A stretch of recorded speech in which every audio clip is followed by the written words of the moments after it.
The first advice I'll give you is to spend time with whatever you tell your children to do, you do it yourself too.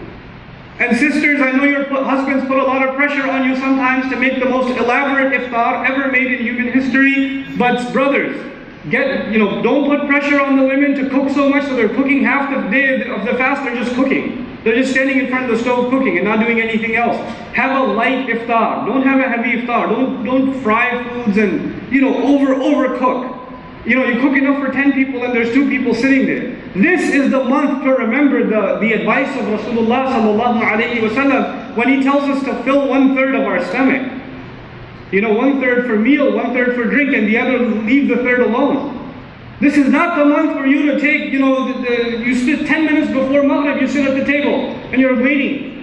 You got a mountain of ketchup on your plate, and you've got the fries and the pakode and the samosa and all of this stuff, and you're just making a mountain of food inside. And by the time you're done with that, you can barely stand up from Maghrib. Most people, it's unfortunate, most Muslims, they end up gaining weight in Ramadan, not losing weight. Eat normal, eat light. Eat light so you have the energy to move around. Don't fill your stomach. That's the training. What's the point of all day of fasting? Allah is training us to be able to do without too much food and then overeat at the end of all of it. It defeats the purpose. And obviously when you have that kind of a state, how in the world are you going to come for Taraweeh?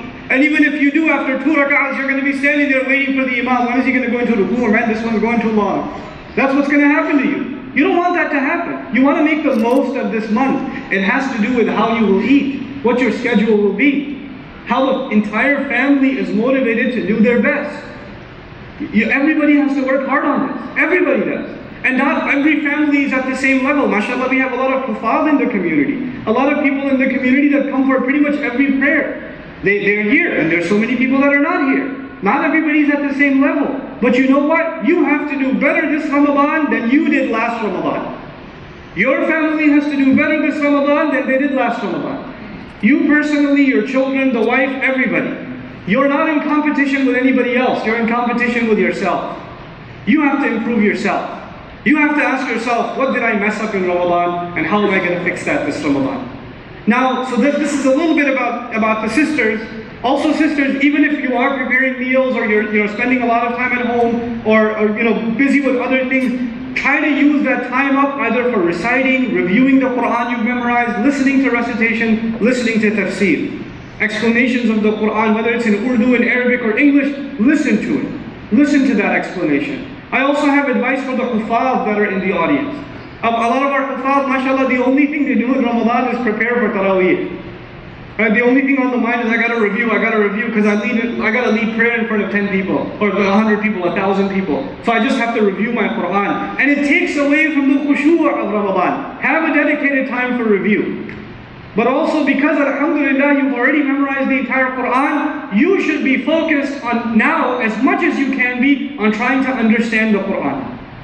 It's a tragedy when we have a generation of people that have memorized the Quran and they don't understand it. This is a month you should try, especially the hufaz. Should go out of their way to read tafsir, read or listen to tafsir, listen to explanation, and really try to internalize what it is that they're reciting. You should have a program of, every year I'm going to study 2-3 juz of tafsir. So over the next 10 years, inshallah, you've studied the entire Quran just in Ramadans. That's especially for the hufaz.